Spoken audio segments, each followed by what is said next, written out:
Welcome to the Grappling Grappling Rewind podcast. Welcome to this week on the Grappling Rewind podcast. On this week's show, we're going to talk about some of the best moments of 2023. This is our year-end recap show every year. I'm your host, Maine, my co-host, Miranda. How you doing, Miranda? Pretty good. How are you? Doing pretty good. It is Christmas Eve. It's 10 p.m. on Christmas Eve. Open mat's done. We're getting this show out. We realized that recording this week was going to be interesting, so I appreciate Miranda for coming out on Christmas Eve. That's why the show is remote, because it is Christmas in about an hour and a half.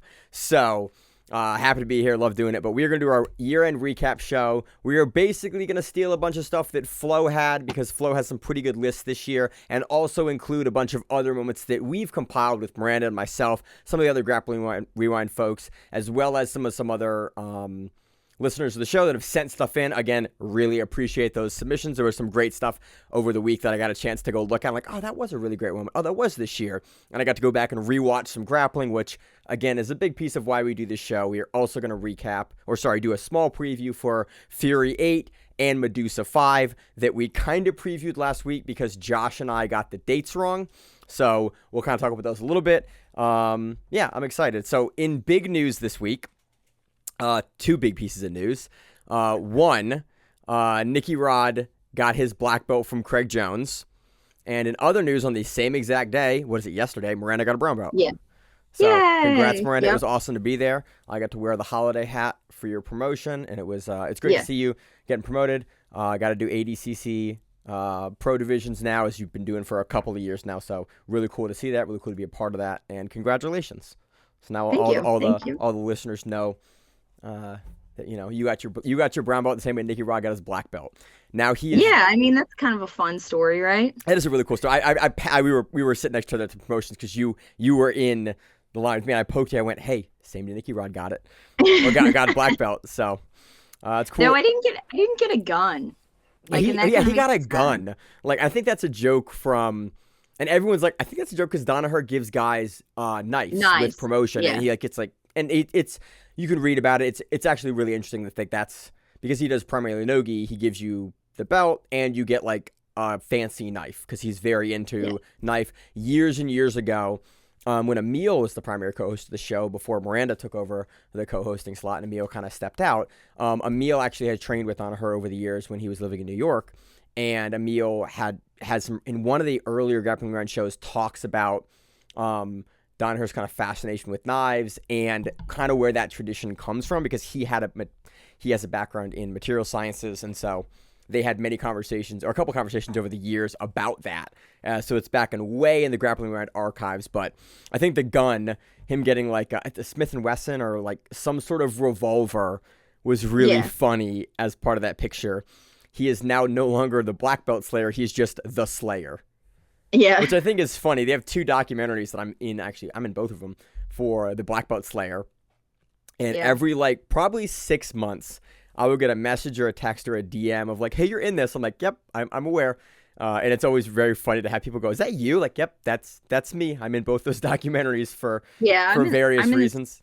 Yeah, we're in the second one. Yeah, we're in the second one. I'm talking to Big J in the first one at ADCC 2019, and I didn't know Jay was mic'd up. So it's been really cool to watch Nicky Rod.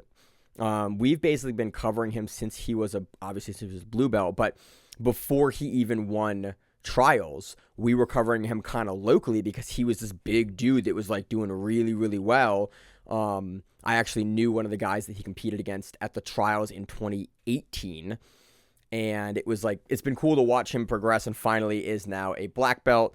He has a really cool interview, I think last week, talking about their progression for the knowledge versus what you can do in competition, and how those two things are kind of different, and you're promoted on knowledge, and that doesn't necessarily mean what you can do in competition. So I think he really eloquently kind of described the difference in an interesting way a couple weeks ago on a podcast, and so it's cool. I don't think we have any other news, Miranda. Just those belt promotion news pieces. Do you have any other news that I've missed? I don't think so. It's always kind of quiet during the holidays, but so yeah, let's kick into it here. Miranda, where do you want to start? We've been talking for about almost an hour and a half now at this point, doing pre-show, getting everything together. which is honestly behind the scenes here, the curtain. That's a pretty normal pre-show for us. We usually spend about an Yeah. hour and a half getting everything together. A short pre-show for us is about an hour.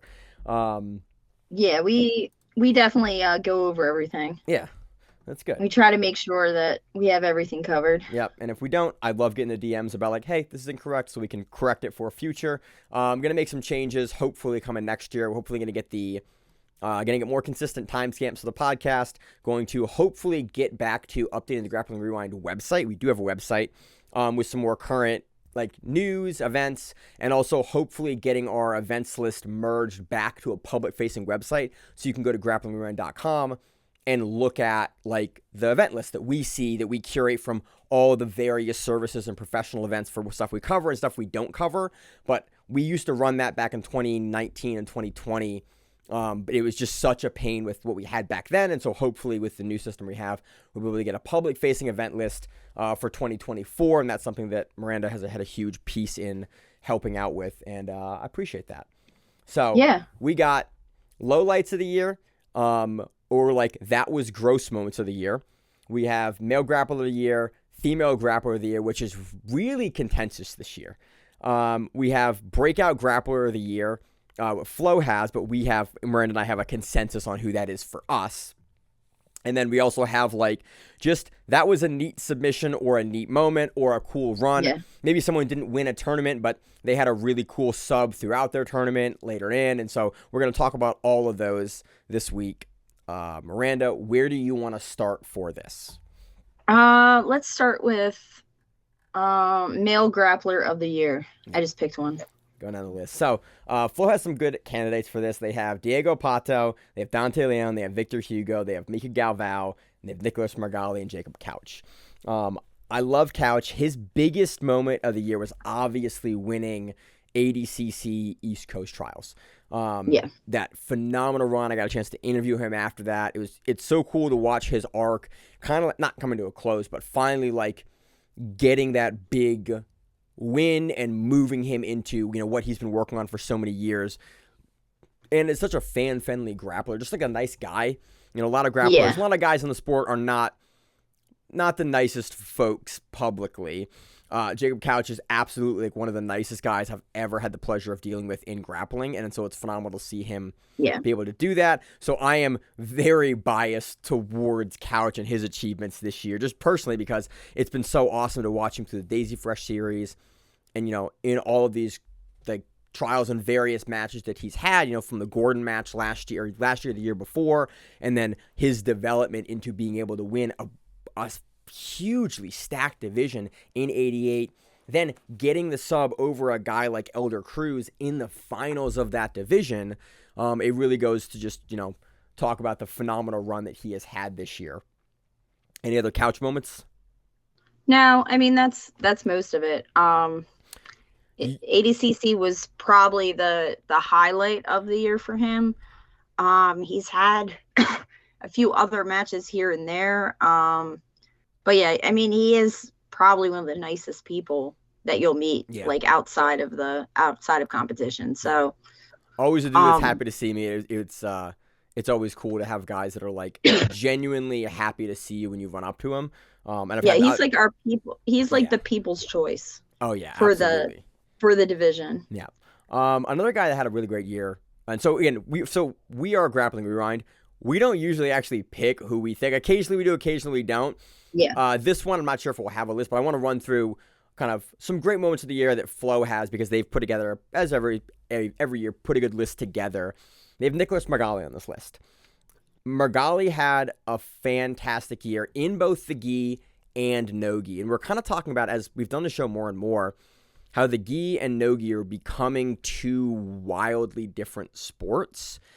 And Margali and like a lot of those camps, especially the New Wave camp, is really treating them as different sports. And we've seen gyms like Standard and B Team and like other big name gyms, and 10th Planet has done it for years and years, go all into no-gi. Like they are not doing gi competitions. Some of their guys will do gi competitions now and again.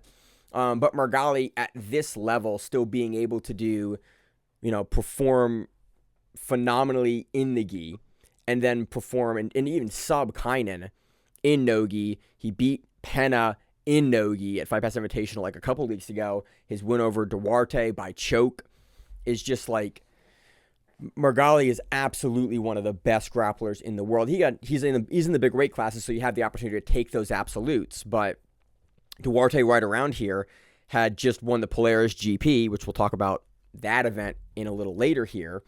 Flo has some other highlights, like he submitted everyone, but except for one person at Pans, beat Eric Muniz, World Championship, and he went 13-0. So. Oh, Margali's undefeated this year.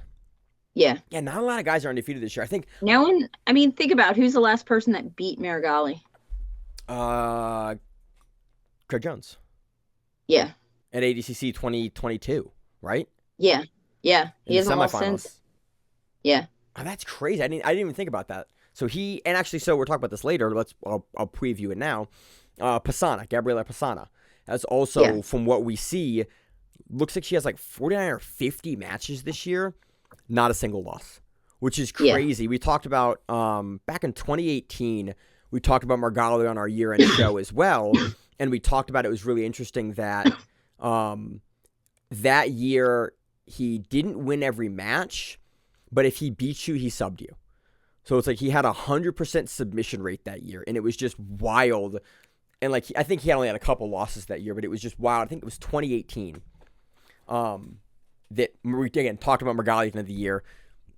The more and more, and the longer we do the show, it is very funny, like the trend of certain grapplers making this list or like this discussion at the end of the year over and over and over again. It's almost like the best grapplers in the world remain the best grapplers in the world for a couple years in a row. So if BJJ Heroes is correct, he had no losses this year. He had 2 losses in 2022, Craig Jones and Eric Muniz. And then he had in 2021 he had a loss to he also lost to Yuri Samoas at ADCC. In the absolute. So 3 losses in 2022. Yep. And then 2021, there's only 1 loss to Gutenberg, which is the BJJ Stars event that we talked about. That was on our matches of the year for that year in 2020, which is that breakout performance from Gutenberg where he just like finally was able to take out Margali. Yeah. And then we go back to Victor Hugo in 2020. And that was the loss by DQ, wasn't it? Yeah. Where he flicked him off. That I think that was that match. So that was technically a win that got taken off. And then we go back to Keenan in 2019. Oh wow, that's crazy. That's a so I mean he loses maybe once or twice a year, and that's about the extent of it. So he's on this list. Let's talk about another fan favorite here, Mika Gavao.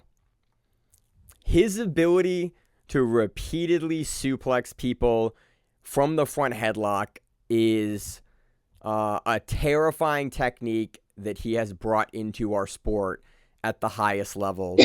And I am both excited to be in Masters and terrified that we will probably start seeing this in more divisions in the next 2 years. It's crazy. So let's talk about Mika Gavao's win, like his career this year. BJJ Stars. But it began also with a suspension. Was that this year? Was that in 2023? Yeah, because it was Nogi Worlds last year, which was in December. So the suspension hit in January because remember there was always the talk of Craig Jones did a thing and he was like, "There's somebody who's really well known." I remember. We don't know who it was. That was a year ago. Wow, I forget. I always thought that was 2022. Not always. No, so he was suspended from IBJJF for like 9 months, but he was still doing what? Like 9 months or something. Yeah, but just the American IBJJF because he was still doing the Brazilian because that's the different organization. Whatever. CBJJF. Yeah, that's a different. Yeah, he was still doing that, and he was still doing a lot of other things. He was doing AJP. We saw him doing a lot of AJP as well. Yeah. Then he had that crazy run at Who's Number One pretty recently. So this show is always really hard to do it because we are a small team at Grappling Rewind, and our recency bias is real. And so we always like things like, oh, that was this month. Like you remember, you forget this stuff. Like for instance, on our gross event of the year, Mikey Musumeci's gross leg lock in 1FC, that was January 14th. that was essentially 11 and a half months ago at this point. And it was like, was that this year or last year? And so being able to remember back, matches and events of the year definitely have a bias towards recency.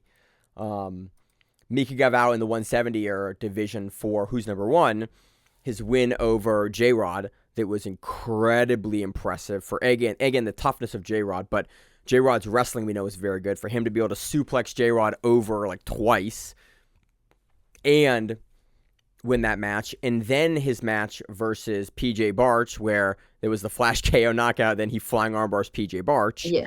Then we have his title defense versus Cody Steele. Cody Steele is very good, and Mika Gavao set the pace for that match, the tone for that match, and was able to finish Cody Steele in his first title defense. Like, Mika Gavao has had a phenomenal year. And, he's, again, we talked about him last year. We will talk about him this coming year because I guarantee you he's going to be in the mix in the division for 77 or 88 for ADCC. And you don't win a silver medal and not be probably in the mix again as a top-ranked seed, as one or two, depending on if Cade comes back in that division. Look forward to Mika Gavao next year. Anything else on Mika? Nope. Victor Hugo. Big Man Flow 2023. Double gold at Worlds. Submitted almost everyone. And then this is a cool thing that Flo put out. He's the first male athlete since 2009 when Hodrick Gracie did all the X chokes from everyone to win double golds with all submissions in both finals. And he's the first ever to win double golds at both Brasileiros and Worlds in the same year. Like, that's pretty. Guys have won Grand Slams, but to do both double, like absolute and division for both is pretty cool. Again, Victor Hugo, we've seen his performance recently. Big Dan. Yeah. In that rematch where he just looked dominant versus Big Dan. Late, which again, it's weird. We talked about that for Fight Pass Invitational 5. That was a really interesting rematch, and I'm curious. We kind of know what the status of Victor Hugo's game is. Definitely, again, in the mix at plus 99 for ADCC. Super curious to see how that division looks, especially if we have the return of Gordon. Again, I'm kind of interested to see the Gordon-Ryan rematch, especially if Victor Hugo, which I assume he will stay on the train of, like, being astonishingly good. And he's also been pretty active this year, which I like. Yeah. Also on this list is Dante Leon. Where do you want to start with Dante Leon? I mean, one of our on the show, one of our favorite guys, kind of like on the couch way. I mean, I was impressed by the fact that he did. I'm trying to think. He did Worlds at Super Heavy? Was it Worlds or was it Pans? Or was it what did he do? No, it was recent. Let me look it up because it'll be in BJJ Heroes. He did a tournament at, I think it was Worlds. He did it at Super Heavy, and that super impressed me because he's not a big dude. No, it was Nogi Pants. Okay. 97 kilograms. Yeah. And then he wins that at 97 kilograms versus Devontae Johnson in the finals. I know. Well, he did a lot of wrestle ups. Yeah. And that was what kind of got him to win. Dante had a crazy year because if you look at his BJ Heroes record, he has early 2023, he has 76 kilos for Aiga. Then he moves up to 97 kilos, which again, he didn't actually weigh that much, but he goes into that division for Nogi Pans, wins that. He does get beat by Lucas Lira in the absolute there in the first round, but wins his division at Nogi Pans at 97 kilos. Then he goes to 83 kilos for Aiga. Then he goes to who's number one to 70 kilos. That was 70 kilos because that was the title versus Ethan Krelenston. And then the Grappling Industries event is in there. Oh, it's the one where he went against Cyborg in the finals. Yeah, the Arnold that was one, right? In March. Yeah, they did it. Yeah. It was at the Arnold. Yeah. Arnold, Ohio. Yeah, he went again. I forgot he went. And the match with Cyborg was close. I want to say it was a 2-2 match. It was like an advantage or like it was a ref's decision match that was very, very close versus Cyborg Abreu, who again is 230 probably. Yeah. Somewhere around and there. really in all honesty, who was the ref of that match? Oh yeah. Let's think about that. It was a close match. And then all the Who's Number One performances, like Dante has had a crazy year. Just like I will fight anyone at any weight. I don't give a shit. Dante Leone, gi or no gi. Yeah. You're like he's had a crazy year just to go up in weight and go down in weight. Like and he talked about, I think this year or maybe last year, that he was going to do 55 and 170 because he had to go back down to 55 because he had already beaten all the guys and he couldn't get matches at 170. So he had to go to 55. And he has that like flexing picture after Who's Number One where Kendall's like, show us off. And he like flexes and you're like, dear God, Dante, you are enormously jacked for your division. So again, like probably one of the most gangster dudes this year as far as like weight class. We've seen Mikey do it in the past. We've had other people do it to kind of less success, but Dante to be able to go into Nogi Pans and do that absolutely puts him firmly on this list. And we also have Diego Pato. Wins his world title, Euros, Pans. He beats Baby Shark. Then that was a weird one. It's kind of hard for me to include that one for like consideration for Grappler of the Year because Baby Shark in his Who's Number One match kind of got injured versus Pato, but Pato has just looked phenomenal this year. And he looked phenomenal last year, but he has like had the consistency to remain looking phenomenal the entire and year. We remember that he also changed teams. So he went to AOJ. Oh, that was this year too. Yeah. A lot of guys are going to AOJ with Gutenberg going to AOJ. He's going to AOJ. It's been really interesting, like the amount of folks that are going over to AOJ. And we're hearing rumors of, or not rumors now, but Tynan making that transition over at Black Belt into Nogi. We have a lot more like really, really good Nogi players at AOJ with, the Mendes brothers, obviously. Cole Abate there. Tynan's now doing more Nogi. We have Pereira. We have now Pato there. Look at him in the ADCC finals last year. His match with Baby Shark on Who's Number One. Like that, I'm really interested to see the AOJ camp if they continue to bring in more folks and like the strength of their Nogi. They've been, for the last couple of years, mainly been producing high-level gi competitors, but it seems like they're making the shift, and Abate is sort of one of the first people to really, on the ADCC side, come back from AOJ and look really, really good in the ADCC format. Yeah. Well, Pato kind of does it all. Yeah, I mean, and Pato does it all too. Yeah. Yeah. So, on this list, so for me, Margali being undefeated, Couch being people's champ as he is, and then Dante just a willingness to go up and do all of those divisions. All the guys had a phenomenal year. I'm not really going to make a pick. Miranda, do you want to make a pick? No, I don't want to make a pick. All those guys had phenomenal years, and these are always like muddled criteria anyway. Flo's going to put votes out. You can look on there. You can absolutely make an argument for all of these folks to be deserving of Grappler of the Year. It's like pound for pound. It's like not really, it's unquantifiable because they're all in different weight classes against different divisions and different tournaments and different rule sets, different sports. So let's move on to female Grappler of the Year. So Flo's list starts with, I think, who most people have on the list this year, Fionn Davies. Fionn Davies both has the Who's Number One title, IBJJF Worlds, IBJJF Nogi Worlds, and as a 135-pounder, has the absolute title for Nogi Worlds for IBJJF. Also, last year is the ADCC champion. Again, not really a consideration for this year, but that kind of gives you a feeling for just the level of dominance that Fionn Davies has had in this last year over her competition. And also been pretty active. Yeah, she's also the Who's Number One flyweight champion. And I want to say she's another champion for... Is it Polaris? I think it's Polaris. No, she lost to Elizabeth Clay at GP this year. And this is why, for me, I think Fionn, because she has the gi and the no gi, I'm going to make a pick here. I think it's Fionn for me. Elizabeth Clay is also on this list because she has a win. Like, it's either Gabby Pisana, Elizabeth Clay, or Fionn Davies. It's those three women in my head for their accomplishments. Pisana, we said it earlier, undefeated this year in like 50 matches at all levels, but all in the gi.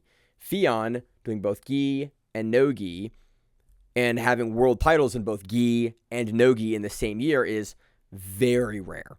But she has the loss to Elizabeth Clay, who's also on this list. But Clay has had a phenomenal year in her own respect, but has not had the consistency. It has not had the major world titles, as many major world titles as Fionn has had. But I think it's interesting that, like, both of them are in the mix. Yeah. But yeah, Fionn had a phenomenal year and had one of the most savage press conference moments of the year when her and Jasmine Rocha were going back and forth. I'm really happy, put a ton of eyes on that match because it deserved it. You know, Jasmine's super high level. Fionn's one, if not the best woman in the world. Again, you can say that because look at her recent absolute performance versus Macomb.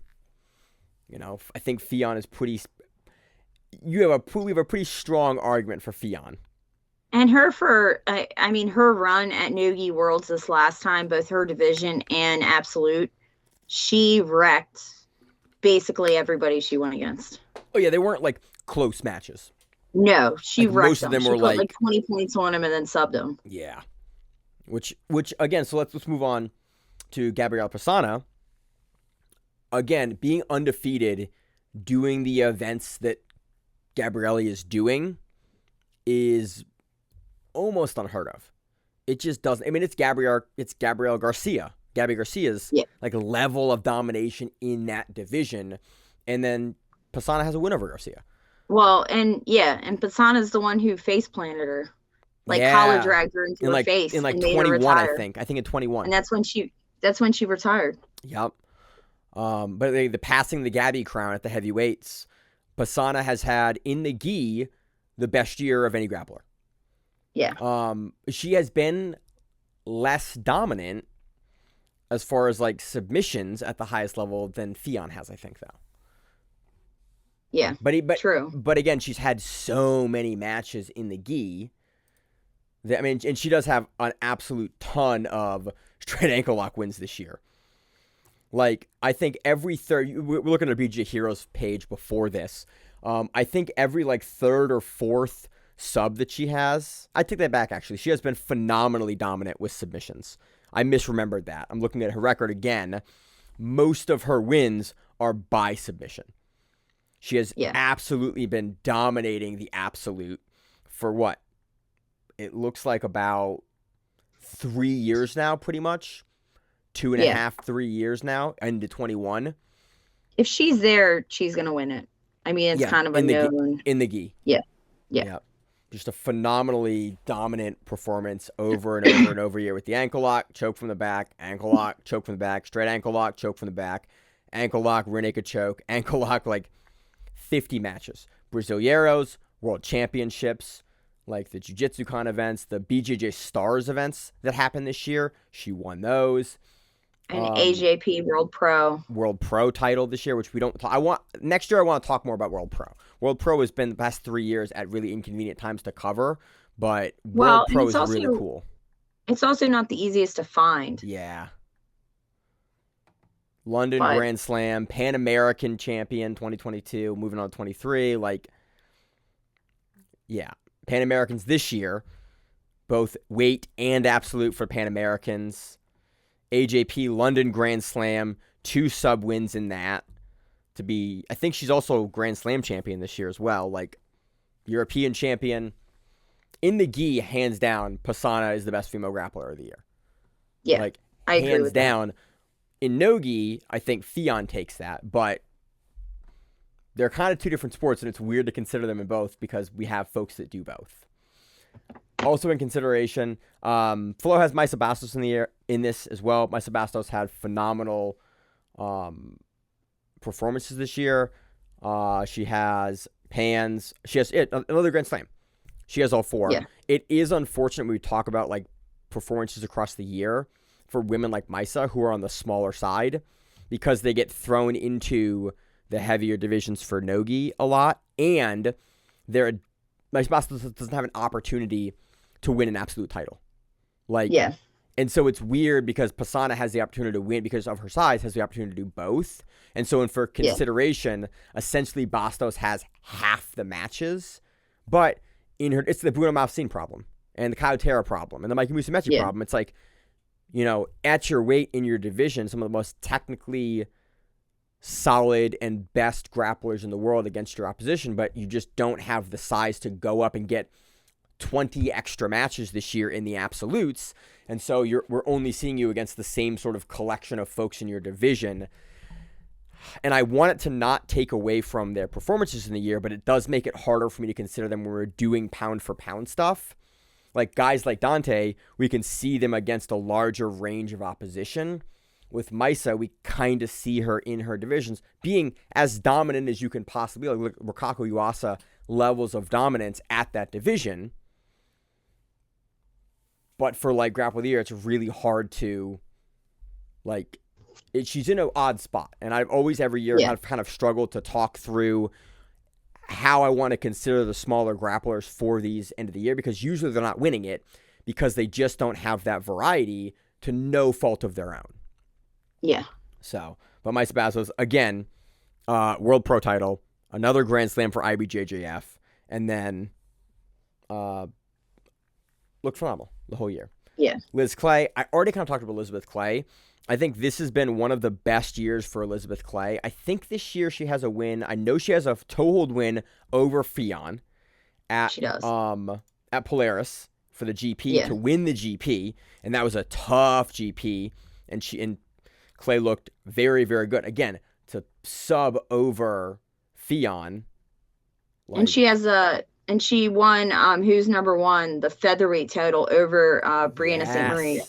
That one as well. Yeah, you beat your ADCC gold medalist and your silver medalist in the same year. Like that was one of the big considerations. I think I'm trying to find Elizabeth Clay's record here on BJJ Heroes. I had it up and I for some reason exited it out. And I'm annoyed now that I can't find it. This is her win over Campo this year or last year? Also Gabby Pisana has a win in the gi over Amy Campo, that plus 60 kilo ADCC champion. Yeah, I don't know when she won over. But Pisana has wins over Campo, over Elizabeth Clay as well. I think her win over Campo is 23. Yeah. Oh no, sorry. She has a loss. She has a loss and a win to Campo, I think, in 23. Yeah. She has a win over Campo in the first round of Polaris by 1 point. And then she has the win over Fionn. So it's like that's why that was what I was thinking about. She beat your ADCC plus 60 kilo and under 60 kilo champion back to back and also beat Brianna St. Marie. Yeah. Like the only one she needs to beat this year is Ana Vieira, and you've beaten most of your medalists in ADCC. Like, that's why this was so hard for me when I was thinking about it, is because she does have wins over both.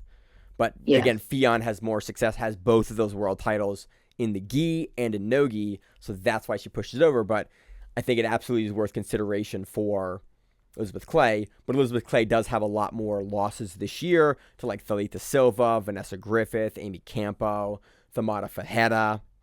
Has had phenomenal moments in the year, but just has not had the world consistency across the board, but she does have some phenomenally big wins. The women's divisions are getting so good in the last couple of years. I'm super, super happy, and I'm super excited to see what we're going to see in 2024, especially with the introduction to the 3 weight classes for ADCC. Like, I am so excited for that. Now we're going to have that lower division for women like Maisa to be able to shine that aren't going up, 10 to 15 kilos. It's still pretty big for Maisa. Yeah. If you think about it, because Maisa's weighs in at 120. Yeah. And that division's 130-ish. I mean, she was What is it? 55 kilos is Which 121, right? 121. So it's right 123, something like that? around Bastos' size. She's going to deal with women that are going to cut down. But Yeah. I do like that 5, it's 10 less pounds to Yeah, get closer true. to her weight. And it's Yeah. like, I'm curious. I think she will possibly be the front runner for that division in ADCC 2024. So exciting. Also on this list, Luisa Montero had phenomenal wins. Anna and Jessa Sintra was also on the list, but I really wanted to highlight. You want to talk about do you want to talk any more about those two ladies? No. I really think for me it was between the three there. Yeah. Yeah, they had great wins, but they also had some losses. So not saying that is anything bad against their year run, but the others have Grand Slams, have pretty legit records and undefeated records. So it's kind of hard to really go against that. Yeah, being undefeated makes you hard to beat for that contendership. Since wins another world title like recently, and Luisa Montero won the crown, which again I want to highlight the importance of the crown because although it wasn't produced the best, it is IBJJF paying out the athletes, and I want them to do more of that. So I want to kind of continue to talk about those events because there's a lot of athletes in the IBJJF hopper and roster that aren't paid like they should or paid at all. And I want to highlight like the importance of those events so that those athletes continue to get paid by IBJJF because they absolutely deserve it. Well, they got rid of New York Pro. New York Pro used to pay people. And I don't know whatever happened to that. But... COVID happened, and then there in New York is a pain in the ass to do events in now with all the testing. All right. Oh, yeah. So let's and the money probably. Yeah. Breakout Grappler of the Year. So pull behind the curtain. We missed this on pre-show, so this is going to be straight live. Flow Grappling has Dorian Olivares, Jansen Gomez. We talked about it, but I didn't go through I didn't go through Flow's list until just now. But it's funny, their list is everyone on our list. Jansen Gomez, Joseph Chen, Luke Griffith, Helena Krovar, Elijah Dorsey. This one is always stupid hard for me. So our criteria for this, or my criteria, Miranda, you may have a different criteria. My criteria for Grappler of the Year is guy I did not know about last year, and then now is like a guy on a world contender stage or woman on the world contender stage. And so this one's hard because historically on Grappling Rewind, we used to only cover kind of black belts because there was more of a division. And as Nogi has taken such more larger prominence into the grappling sports, no one cares about belts as much. Again, Nikki Rod, 2-time ADCC silver medalist, got black belt yesterday. Like, belts don't quite mean what they used to mean as far as professional grappling. Like, Helena Krovar is still a blue belt or purple belt? Yeah. No, she's a blue belt. Blue belt, trials medalist at adult. Like, winning adult opens. Like, Dorian Oliveira here. 17-year-old prospect wrestler, wins ADCC trials at under 66. Jansen Gomez, win over Tynan Daupra, only one of the year. The other one is Dorian. Dorian also won... I want to say combat jiu-jitsu. He did that, and he also did a wrestling tournament literally the week after East Coast Trials. He did wasn't Fargo. He did Fargo. No, was it Fargo? Was Fargo. And he fucking won. Like, and I mean it was like back-to-back weekends. Yeah. So it was like really close. This is funny because like I want in my head this was Joseph Chen. The problem is, me too. We've been talking to Joseph Chen since like 2019 because he used to listen to the show and we used to talk to him back when he was like probably 16.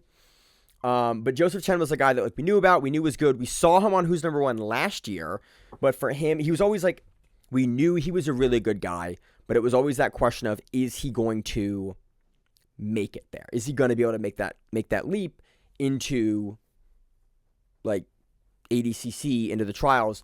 And he did. He had wins over Tommy Langacker and Oliver Taza in trials. And you're like, oh, this dude is absolutely the real deal. Like, go back and watch those matches. You're like, he's young. He's a phenomenal prospect. And I cannot wait to see him in ADCC. On this list as well, Luke Griffith. But Luke Griffith was already in. He's like for me, Yeah. Luke Griffith is a great prospect. He made our list last year, and he was on our list, I think, with Big Dan last year as well. I don't really think he should be on this list. He's not on our list. Luke Griffith had a great run, double gold at Nogi Worlds, trials winner for European trials, again, another one. But like he's getting better and improving. He is kind of it's like calling Nicky Rod a prospect for his second ADCC run. It's like Luke Griffith already won trials. He won trials again. Like, Luke Griffith. We knew him last year. We knew him the year before. Like, I don't think he should be, at least on our end, is not on this prospect list. Yeah, I don't consider him as a like same thing with Jansen Gomez. Like, we knew, like, go look at Jansen Gomez's brown belt performance. It's like we've known Jansen Gomez for a while now. I think his moment beating Tynan, I mean, is definitely a moment of the year. Oh yeah, absolutely. But I don't know if he's the breakout of the year. No, I mean, it was a big moment, but like you heard, we watch a lot of grappling and a lot of grappling news. That was big news for a week or two, and then Jansen Gomez went back to being elite world-class level competitor that was very good, that we all knew was very good. He didn't really have a lot of other, like, killer moments other than, like, he beat Tynan with the overhook. And he scooped Tynan's overhook when he went to spin. And, like, he got the points on that. Phenomenal moment, like, I don't really think he qualifies as prospect. This is, for me, is a running race between Joseph Chen. So, let's talk about Elijah Dorsey is the other one. Dorsey is a guy that's been a black belt for a year or two. His big performance of winning trials, I think, is an upset of the year. Like, no one, unless you were on TLI, expected Dorsey to win. Like, he was on very few scouting lists and lists. Like, we barely even talked about him for the registrations. We only knew about him because he's local to us. He's local to us, and every once in a while he'll jump in a local tournament. Yeah. And you kind of know him from that situation. Yes. And he's world class. Like, we watched his matches versus Cade Rotolo at Brown Belt Worlds 2021. Like, we've known him. He had a breakout performance this year, but we've kind of known he's from that TLI pedigree on that world stage. Like, he's been medaling at the black belt events. It's a breakout performance of the year, but as far as, like, I think it gets overshadowed by a guy like Dorian Olivares, 17-year-old now, that no one had any idea about. That I was judging in Dallas for ADCC, and this kid was on my mat, and I went, who is this young guy that's he was at 65 kilos, and I was the judge for ADCC on his matches, and I was like, who is this kid? Like, and I got home, and we talked about on the Dallas recap show. I was like, keep a lookout for him. He does trials. He wins trials. He does combat jiu-jitsu. He wins combat jiu-jitsu. All the B team guys had been talking about him, and I was like, oh, that's the guy they're talking about. And then, like, it's him or Chen. And as I kind of talk more about this, I kind of almost want to lean more Olivares. Like, I didn't know about him last year. Yeah, I didn't either. And I go for Dorian only because he is kind of the breakout. He is the one that we didn't expect and we didn't know was going to happen, and just all of a sudden showed up. And, I mean, is a high school, sophomore, junior? And coming in, I think he's 17. Killing adult division. Yeah, and killing adult divisions. I mean, Helena's the same way, but we've known about her for some time. We've seen Helena for, 2 or 3 trials at this point. I saw her at the ADCC World Open in 2022. Like, Cravar has had big step-ups in competition, but it's kind of the Nicky Ryan problem, where it's like, we've known about him since he was 13 or 12 because of his brother, and, like, you knew when you were watching him win these adult divisions, and it's like, well, by the time he starts getting into ADCC, like, we've already known about him and kind of expected him. It's like the Rotolo brothers. It's like the first year Ty gets into ADCC, like, they do trials. Okay, that was a breakout year. But then Cade in 2019, it's like, well, we knew about the brothers going into that. Cravar kind of sits in the same place where it's like, we know and we expected her in 23 to have breakout performances, and she has done that, but we knew that going in. Chen And completely out of nowhere, Dorian Oliveira's. So as much as I, in the pre-show, talked about this was Joseph Chen's, I kind of think it's Oliveira now. Yeah. Dorian Oliveira is just like, Dorian. guy we didn't know that we fucking know now. Yeah. Dorian Oliveira's breakout of the year. Second place, my guy, Joseph Chen. Again, you go from, but again, he had the match on Who's Number One last year. And we've also, we had talked to him before, so that's like a weird, we talked to him before he was doing pro stuff, which is kind of, we do this show long enough that has happened a couple of times now. It always makes me laugh. Let's move on to submissions of the year. Jacob Couch, heel hook, Elder Cruz, East Coast Trials. Phenomenal moment. I think Couch's celebration for that is top level for me. Yeah. Getting to be Matt side and film that and got credentialed to do that and have him run around and get a video of him shake or clapping everyone's hands around the entire arena. Like, he took that moment and ran with it and had a phenomenal weekend. But the sub wasn't, it's a very known quantity from Jacob Couch. Yeah. We know what he does. I agree. We know what he's good at. He hit, and like, if you told me 2022, Jacob Couch wins ADCC East Coast Trials by heel hook over Elder Cruz, I would be like, I could see it. Yeah. Like, it was phenomenal, but it wasn't surprising. They have Tynan Galbra's Gator Roll armbar over Pedro Henrique. That was a highlight reel sub. The problem is, it's Brasileiros, which is a tournament, unfortunately, here in the U.S. that has less coverage, and it's a quarterfinals match. And we always talk about these for highlight reel subs, where it's like the level of tournament and the stage of the tournament do matter for how important that is. If you're highlight reeling a guy, and not this is not in Pedro Henrique versus Tynan, but this is for our criteria, to explain our criteria. If you are Gianni Grippo and you are hitting a flying triangle over your round one guy at Pans, it is weighted less in our eyes versus you are hitting it versus Nicholas Margali in the finals. Like, it is a named guy versus a named guy at a round in a finals. That is always more important. Like, a sub in a finals of a world level tournament is always going to be higher than a sub in an early round, unless you're Heisem Rita versus Cyborg. But Cyborg was a former multiple-time champion, so that's how we got around that in our head there. Though it is a very pretty Gator Roll armbar. It's a beautiful, I mean, it's on the list, deservedly so. Yeah. It was just Tynan Daupra doing crazy Tynan Daupra stuff. Brand St. Marie's wrist lock is what they have on here. I thought it was a really cool wrist lock, a really cool unorthodox sub for Brianna St. Marie over Vittoria Vieta at the World Championships in the quarterfinals. But again, it has the quarterfinals problem. It's really neat, but it's also a world level person in a quarterfinals. Yeah. The other one is Nicholas Margali, Katakatame versus Kainan Duarte. Crazy sub.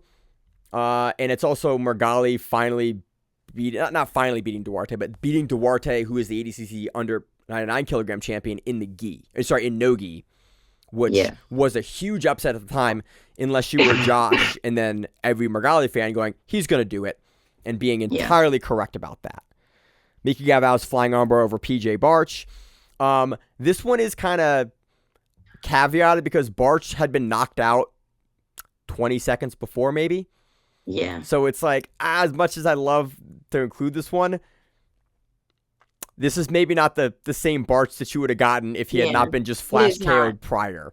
It's a really cool sub, but context matters. Yeah, plus PJ Barch had just had the match versus Tackett. Yeah, and Tackett got injured, and it was a wild. really tough match. Yeah. That's one of my I think that's on the match of the year list that we have. Yeah, it is. It is. This and one. Then, sorry, keep going. You go. Oh no, go. Cody Steele, rear naked choke versus John Abney at East Coast Trials. This one, from what I said earlier, absolutely should not be highlight sub of the year. For me, it kind of might be. Just because of the atmosphere and because literally this is the highlight that got out of grappling this year. Like, every year we'll have one or two matches or one or two moments, maybe. Like, I'm not like one or two is not hyperbole. We may have one or two moments in the sport that break out beyond pro grappling and the jiu-jitsu and grappling community. Cody Steele's submission on the carpet of ADCC East Coast Trials did that. Got picked up by ESPN, got picked up by Wall Street Journal, got picked up by like real news outlets, picked this up and went, what the hell is this sport? And so for me, again, I said all that shit about the criteria for the level and the tournament, and like, because this one literally went viral beyond our sport, this is my one. You watch, if without context, as a non-grappling fan, to not understand that ADCC doesn't have boundaries and you're allowed to go onto the carpet, to see these two dudes in a packed like crowd, with the crowd parting as Cody Steele suplexes this guy off the mat and then gets his back and chokes him, like, and then comes in and gets out of his own choke in the process there. The whole thing is about a minute. It is highlight of the year for sure.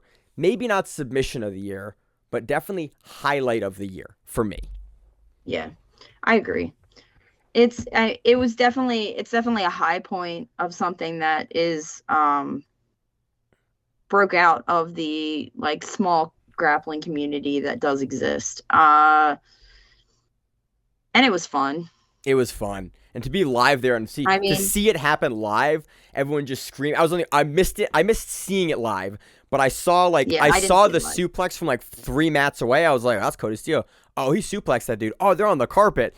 And then having all the footage of the cameras and the flow cameras and the independent cameras capturing it, and then the camera is right up in Cody Steele's face as he's staring and like not screaming into the camera, but essentially screaming into the camera, then chokes him, gets up, screams into the camera. Like, it is the highlight of the year for grappling. Like, that went further than any other thing, just because it has so much context. It's such an important tournament.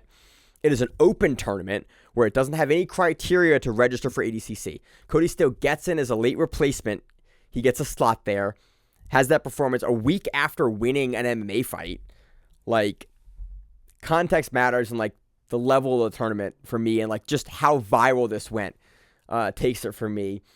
I think probably, if we're serious, higher of the rear sub should probably be Galval's armbar, because that wasn't a finals for the who's number one title. And it was a wild armbar that he hits on PJ Barch, like the jump under armbar, the neck break armbar, essentially. Neck break flying armbar. But this for me is Cody Steele all the way. Yeah. Just because of just how big it was. Yeah, I think it's just fun to have something that kind of breaks I don't know, some of the breaks through to, other populations. Regular folk. Yeah, regular don't do folk. this every week. Yeah. That are like, what the hell are you doing, Miranda? Is this what you do? And I was like, no, that's not what I do. I wish I could do this. You were in that tournament. That is what you do. I was, but I was not. Is this what you do? I was Literally, that is what you things. do. You don't do suplexes off the concrete. That's why I didn't see that match, is because I was physically in that day of the tournament. And I was probably hiding in my hotel room saying, Miranda, what's wrong with you for being in this tournament? So, okay, let's move on to match of the year.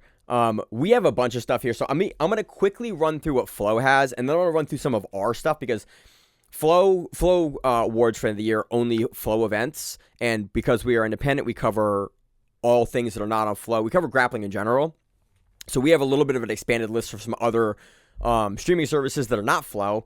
They have Fionn Davies versus Gabby McCone, which is the absolute final of Nogi Worlds. Again, happened a couple of weeks ago. Recency bias there. It was a great match. It being match of the year, I think, is more on context and less of the actual match itself. I agree. We have Mika Galval versus Jay Rodriguez. This is a fucking banger of a match. This is on that list for Jay Rodriguez is disgustingly durable. Just absolutely disgustingly durable.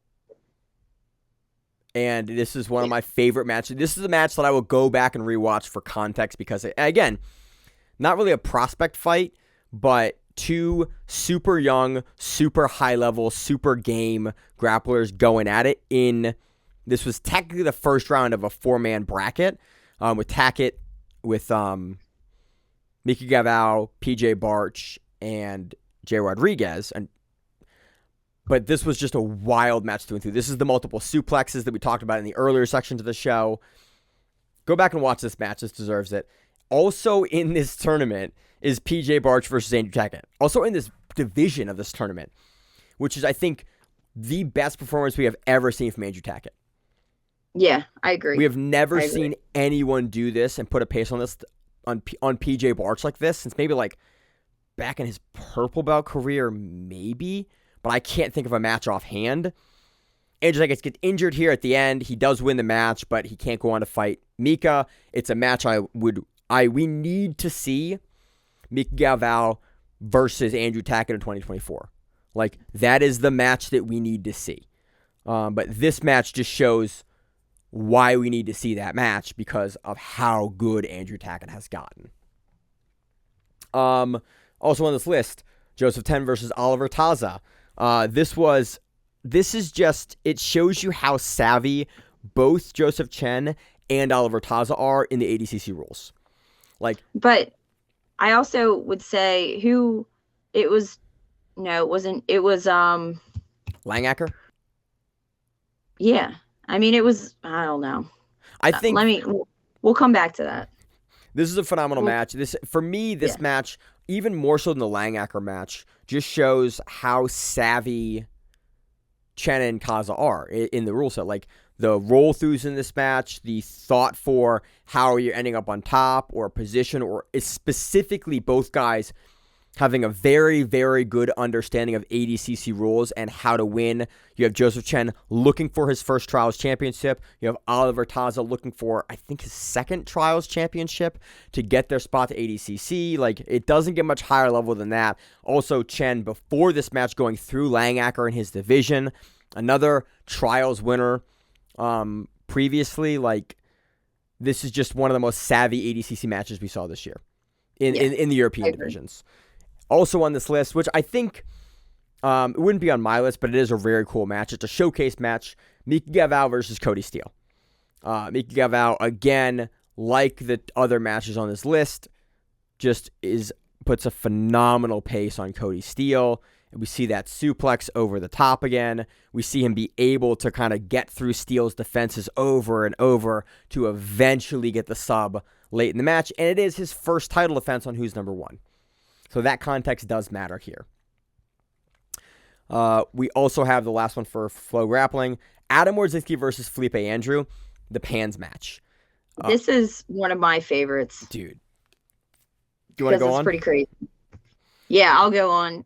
So Wardzinski is losing by 9. Is it 9 or 11? It's listed as 9 here. For some reason, I thought he was down by 11.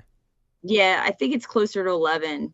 And then he just, like, in the last 90 seconds, just comes back and freaking wins. He just decides, nah, dog. Yeah. I'm not going to lose this one. Yeah.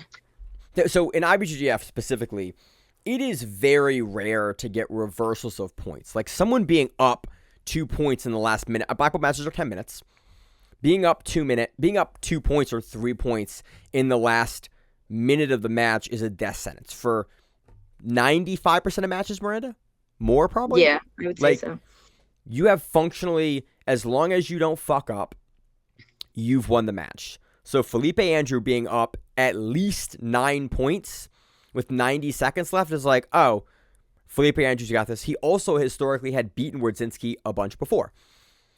Wardzinski just goes, nah, figures it out, gets him over, gets the mount, gets the top, and is able to have the best. This is absolutely the best comeback of the year. Oh, yeah. Hands down. 1,000%. Hands down. And also, we love Adam Wardzinski. So that's the other thing. Is like, I'm a big butterfly guard player, and I've watched Wardzinski for many longer than me doing the show for, that's for sure. And he has one of the best BJJ Scout breakdowns ever. It's a 4-part breakdown. If you can still find it, it's hard to find nowadays. But go back and watch that. I watch it every year. The 4-part breakdown of Adam Wardzinski's game. But Adam Wardzinski versus Felipe Andrew, best comeback of the year for sure. One of the top matches of the year. So here's our list as well. we have Fabricio Andre. This is like kind of performances, but also matches of the year. Yeah. Fabricio Andre almost winning the Polaris GP. Fabricio Andre is a 66er that may go to 77 now for ADCC. First match goes against Owen Livesey. Beats Owen Livesey. Contends with him in the judo. Owen Livesey being a 2013 Commonwealth gold medalist in judo. Like, Fabricio Andre contends with him in the judo, beats him. Then he goes against Giancarlo Bodoni, under 88 kilos ADCC champion for 2022. Beats him. Then he goes against Kainan Duarte, throws Kainan Duarte, and then Kainan Duarte goes, I'm not going to lose to Fabricio Andre as the under 99 kilogram champion for ADCC. And then he submits Fabricio Andre. But that run is probably one of the best tournament runs of the year, especially considering that everyone counted Fabricio Andre out being one of the lighter guys in that tournament. Yeah. Also that tournament had Roberto Jimenez. That was a phenomenal, crazy tournament that Polaris put on, and I absolutely hope we get another GP in 2024 for Polaris. The women's GP they did, the men's GP, I think were probably the best GPs of the year for me. I loved how easy it was to understand, the 1-point system, and just like Fabricio being able to put on for the little guys and not win, but like he was the people's champ of that tournament, much like Jacob Couch is the people's champ of trials. You want to talk about this next one, Miranda? Mo Black versus Helena Krovar? Yeah, Mo Black versus Helena Krovar. Or do you have more on Polaris? You have more on Polaris, sorry. No, I do not. I was going to move on. Mo Black versus Helena Krovar at the finals of East Coast Trials, ADCC East Coast Trials. Under 65 or over 65? Under 65, right? Under 65. Under 65 kilos. Because, yeah. And this was just amazing because Helena was subbing everyone on the way up pretty quickly. And even in the open, she subs everybody pretty quickly. There have been few women that could really get a full round with her, if not beat her. And Mo Black, set a pace and got her to stand up at one point and just technically beat her. And this was a tactics match, a beautiful tactics. It was a more tactical win, but a win is a win. Yeah. And Mo Black did win, the event.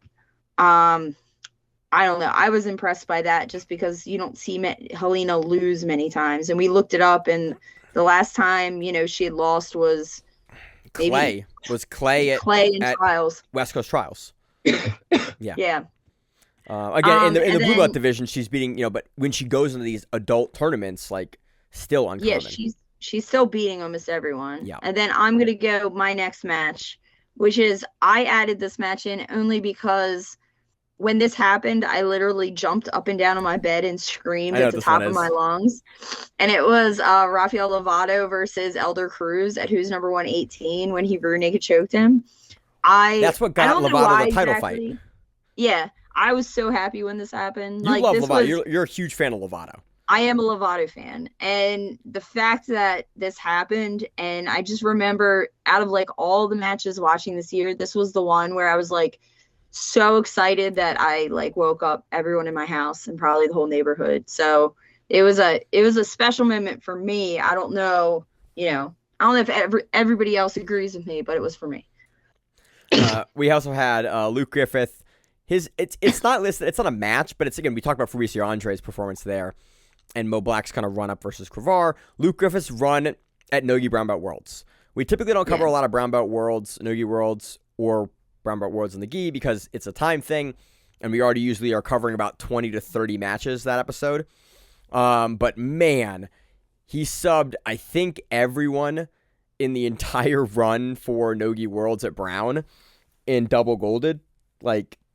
Good luck beating him, man. He's a horse of a man, and he's only getting better and better, and I'm very excited to see him in 2024. Probably getting black belt soon. So we're probably going to see him in, and he's one of the few guys from that super heavy new wave Nogi team that goes into IBJJF. Not a lot of those guys do, and so I'm actually really kind of curious to see how he fares in at black belt in Nogi at those heavier divisions. I'm super excited for him to move into that. I think, again, in the next year, we're going to see that from him. Yeah.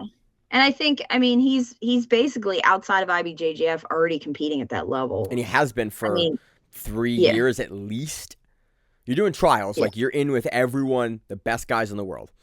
Another great performance at Nogi Worlds is, it's, again, recency bias kind of comes in, but Roberto Jimenez versus Roosevelt Souza, the absolute finals of men's adult Nogi Worlds. Roberto Jimenez, we talked about him previously. We remember when he was a teenager, but he did 202 pounds for this tournament, wins the absolute.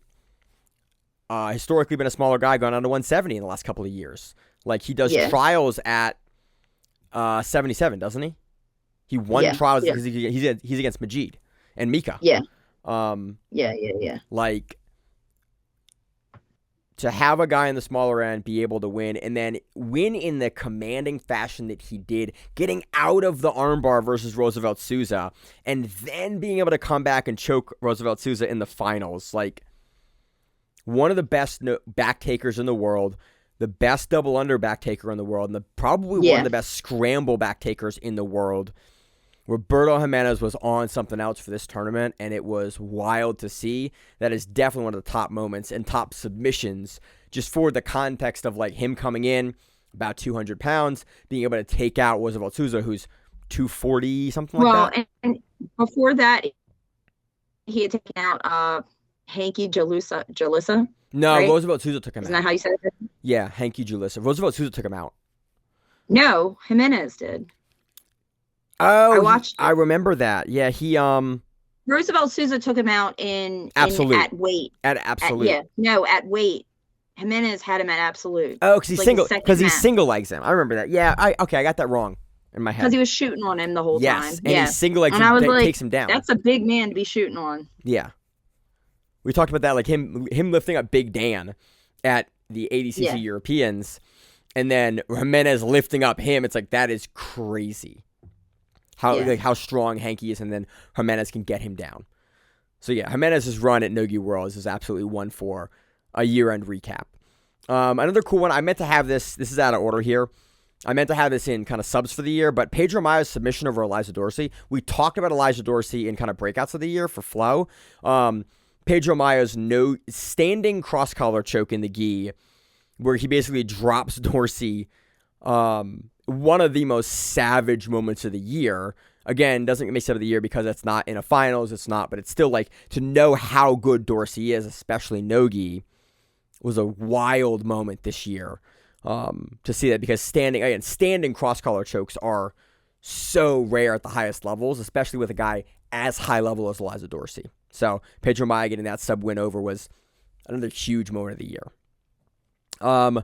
Big moment we have is Jansen Gomez's win over Tynan Daupra at Worlds. He broke Tynan Daupra's 67 win streak? Something like that. Like, Tynan Daupra. It was all of his wins he had a ton of wins at black. That was his first black belt loss. In IBJJF. Yeah. Yeah. Which is absolutely nutty. Again, the sequence is early in the match. I think it's in the first 2 or 3 minutes of the match. Jansen Gomez basically swings an underhook on Tynan when he's moving, and is able to settle him down and basically finish a pass, and then ride out the points and win it and take a world title in a division that everyone expected Tynan Daupra. Expected is a little not even correct for what it was. It was like, Tynan Daupra was going to take that. We didn't even preview that division very hard because it was just expected that Daupra was going to take that. So for Jansen to upset him this year, phenomenal moment for Jansen Gomez, and just like a tournament that he was not expected to. He was expected to medal, but wasn't expected to be able to beat Daupra. Other subs of the year, we have our performance of the year, PJ Barch on Quintet. PJ Barch single-handedly in the first round of Quintet moves Team 10th Planet on to take on B-Team with his performance versus Sakuraba, which was a weird one, where he kind of almost subbed Sakuraba, and then Sakuraba started speaking Japanese, and then Barch let go because he thought he was tapping, and Sakuraba was like, no, and everyone's like, he didn't tap, and PJ Barch was like, it is his event, I guess he didn't tap, and they keep going.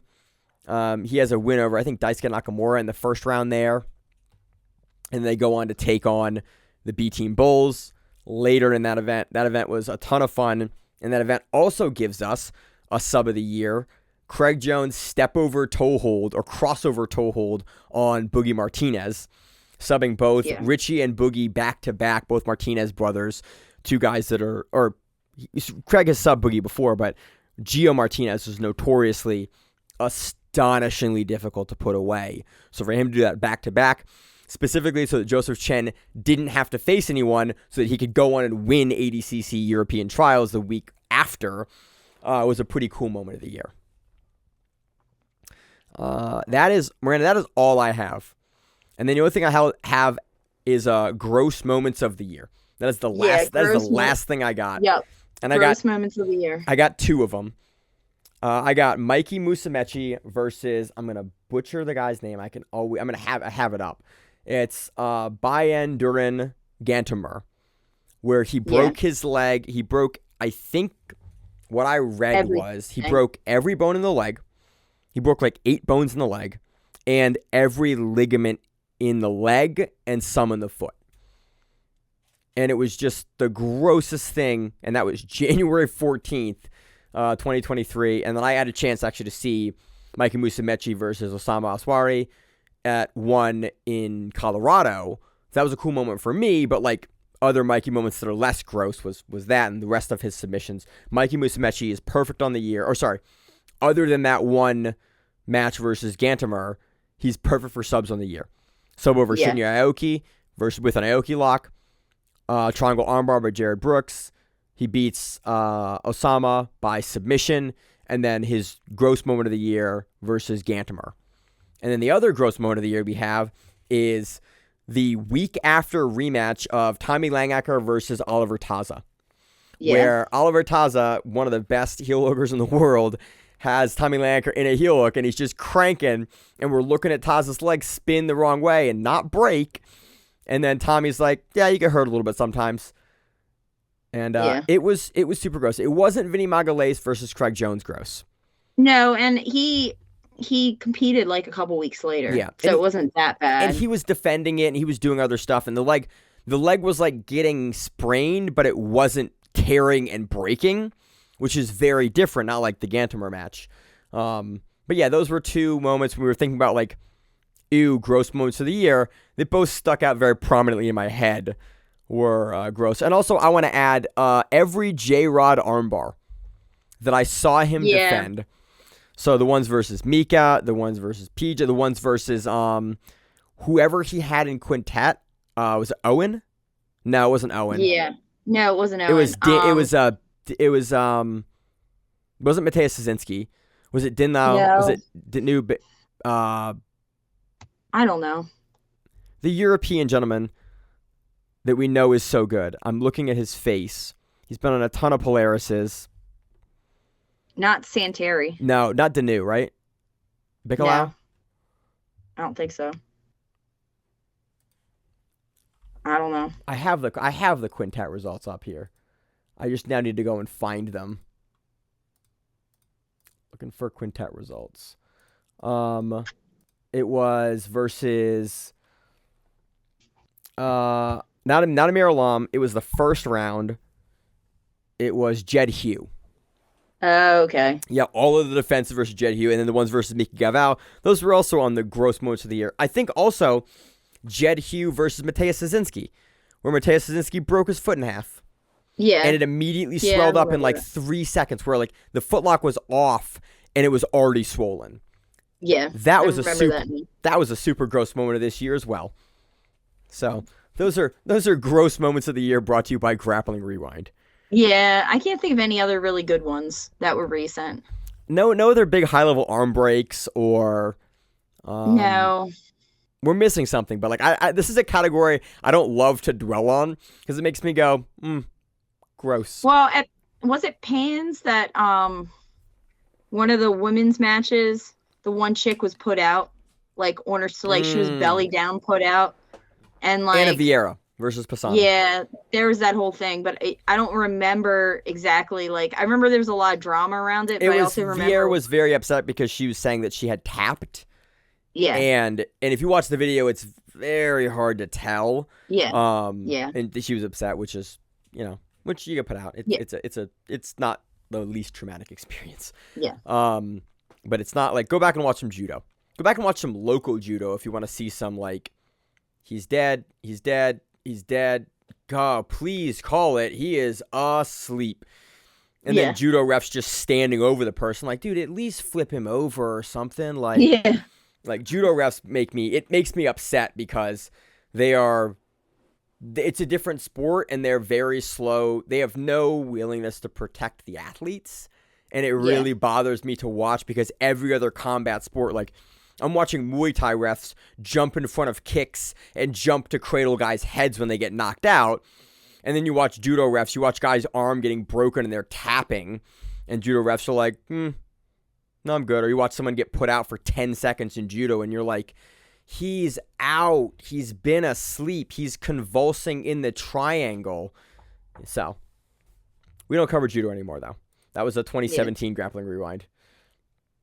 So, yeah, that's moments of the year. Miranda, any other moments you've thought to add since we've been doing the show? Nope.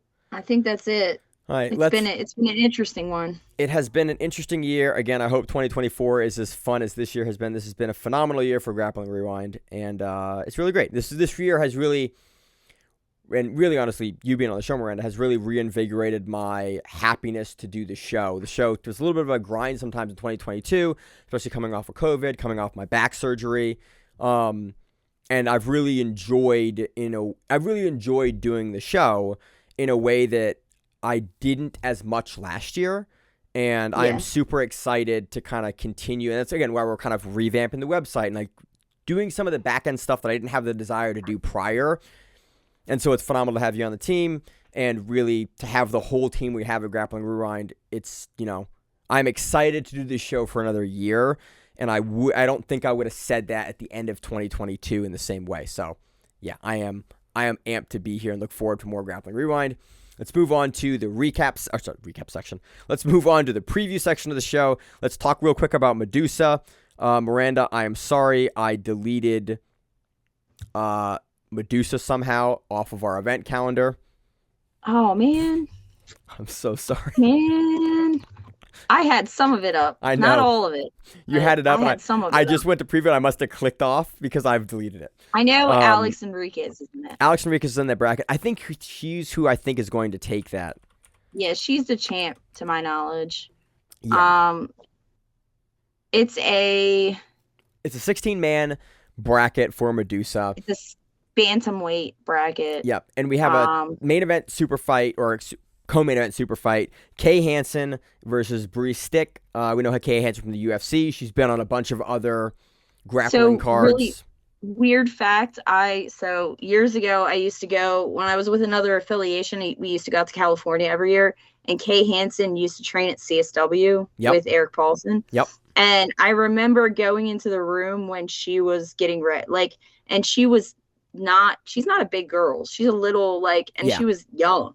She was super young. She was probably and she was, I think 16. I think when you went out there last. Yeah. And I remember seeing her train and being thinking that I was like, oh, maybe I can do this class. So then, thankfully, I never did that class because she probably would have beat my ass.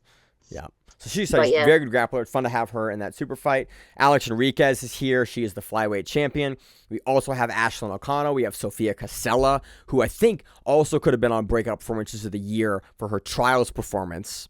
Yeah. And we also have Claire North, who is the bantamweight champion in this tournament. So this should be fun. I think it is combat jiu-jitsu. It is, which I believe. Yeah, it's combat jiu-jitsu. Yeah, I'm less amped about, but again, dude, I did combat. Stacked. I did a combat jiu-jitsu practice on Friday, and I got my ass handed to me, and it was fun. But I had a good time. I like to do it about twice a year. Put the little gloves on for MMA training, or we didn't have any gloves on. We did it palm strikes. I've gotten older, and my urge to get hit in the face has diminished so significantly from when I started this sport. My whole problem is I sit up into things, and so I actually make them a lot worse for myself. Yeah. But it was fun.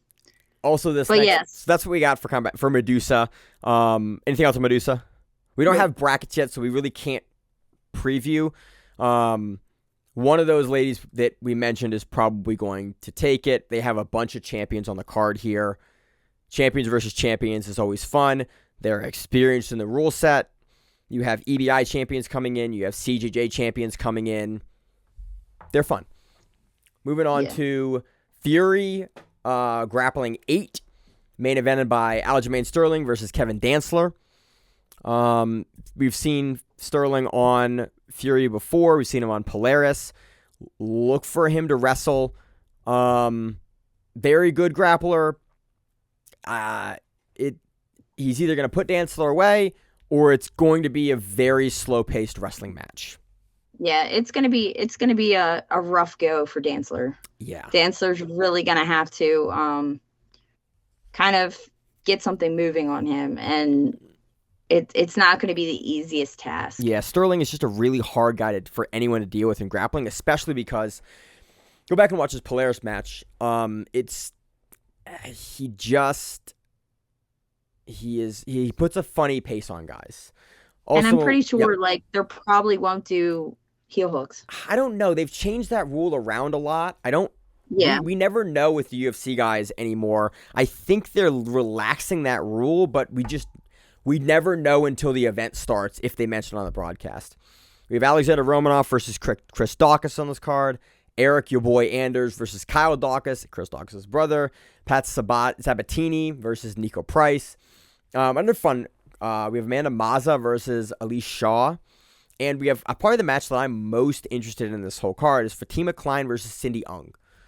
That is two very, very high-level women going at it. And, I honestly wish that was higher up on the card because those are two very, very good grapplers. And so I am looking forward to that. We also have a number of other local guys that we know because this is a card that's pretty local to Miranda and I. On the card, should be a lot of fun. I think it's on Fight Pass still. Yeah, I believe so. Yep, it's on Fight Pass. Again, Fury is always a lot of fun. Always bringing a lot of the UFC folks onto those cards. And if puts big names and showcases a lot of grapplers, so I love to see that. So, Miranda, anything else? No, I think that's the two events that are actually going on right now. Yep. So we'll see. So that see does how it. everything goes. And we have 30 minutes till Christmas. It's 11:25 right now. Miranda, really appreciate you doing the show on the Christmas Eve. This is what we do to make sure the show comes out on time every week. And that's again, I don't say it enough on the show, but a huge thanks to Miranda for being the person on the team that is most willing to constantly cover and co-host the show with me. The show, I said it a minute ago, probably would not be still running if Miranda was not here to fill the co-host spot. So that's, big thanks to Miranda. Thank you, Miranda, for being the person that is willing and able to fill the co-host slot on Grappling Rewind. You are the reason why the show still runs after more than 6 years. And it's phenomenal. I still love doing the show with you every week, and I cannot wait for another year of Grappling Rewind. You got your brown belt. Looking forward to watching you compete more than anyone else on the Grappling Rewind team, inspiring me and my wife to compete as well. And so, we're both talking about doing another one in February because we're seeing you get out there all the time. And it's just what are you guys going to do in February? I have no idea, but she wants to do something in February. I'm like, all right, let's do it. Let's do it in February. I'm doing, what's it called? ADCC Open Atlantic City. In February. I am not masters for ADCC yet. So you're not 35? No. No, I'm not, Miranda. I'm close, but I'm not there yet. And I do not want to fight Dorian Alvarez. Damn you. I do not want to fight Dorian Alvarez or Dominic Mejia or Owen Jones or Ethan Krellinston or. But it's an open. Yeah, and all those guys. You saw Ethan Krellinston at the Open this weekend. He had a crazy match with CJ Murdoch. You did the Open in Dallas. Yeah, and you did Yeah, I won my division for the Austin Open. Yeah, I also lost in advanced. I lost in advanced pretty horribly, but I won my intermediate division, which was the last of the year. Yep. The last one you could do because ADCC does it up to purple. Yep. So now you're Now in I move on to advance. advanced. So yeah, no, we may go and cover that, but yeah, I have no interest to go and jump into. I've covered this sport on the pro side for close to 7 years now. I very much know where I sit in the space. I am happy to go do local competition. I do not need to jump into adult, professional level competition at ADCC Opens, because I very much value my joints and limbs, and I've seen what those guys can do. And I'm very happy to continue to be a journalist, in quotes there, and a media folk for that, and get a chance to highlight the folks that are out there doing that, and then compete locally when I'm able to. But you got anything fun planned for Christmas in 30 minutes? No, I'm going to train tomorrow, and then I'm going to, I don't know. I have a couple days off work, which is fun. Nice. I was debating maybe going and trying out my brown belt somewhere, but I don't know yet. I'm kind of scared, a little scared to wander into Marcelo's. Marcelo is teaching daytime classes again. He is back now. Which I was like, I kind of want to go do a Marcelo class, but that means I have to put my brown belt on and go to Marcelo's as a brown belt. Let's go. It'll be fun. We'll make an old school Marcelo trip. Whenever you want to go, like there's a no-gi and a gi class at like 11:30 and like 12:30 in the afternoon. You can get the train up, the train back, and it's a full day. Let's do it. So Grappling Rewind goes on vacation or goes on trips. So yeah, day trip. I'm looking forward to this year. I don't have much. We got family stuff tomorrow for for Christmas. Looking forward to that. I got nothing else. Thank you very much as listeners to Grappling Rewind. Thank you very much for another year. Really appreciate all the DMs, all the support, and all the folks that enjoy us and let us know that they enjoy us on their drive every week. That is some of the highlights of my week every week, is getting DMs from folks that are like, listen to you every week on the podcast. And like, that is the reason that we do this show, is to get a chance to talk about and highlight and talk about jiu-jitsu to folks and have folks enjoy it and listen to it. So thank you all for another phenomenal year of Grappling Rewind. Looking forward to many more. Thank you very much, Miranda, for being here as always. As always on the show, I'm your host, Maine, joined my co-host, Miranda. And we are the Grappling Rewind. You see the mat, whatever it is, stay safe. If you like the show, please consider sharing it on Facebook with the folks at your gym. It's the best way that we grow the show, and we really appreciate it. You can reach out to us on email. We also have Instagram. We have Facebook. We have Twitter. We have Google+. Until that shuts down. We have a website. If you have an event you would like to have us cover, please let us know. If you have a name, like most people do, and you'd like to have us stop butchering it, let us know. Reach out to us. The show is also available on YouTube, Spotify, in addition to iTunes and every other podcast service. We very much appreciate your time, and thank you.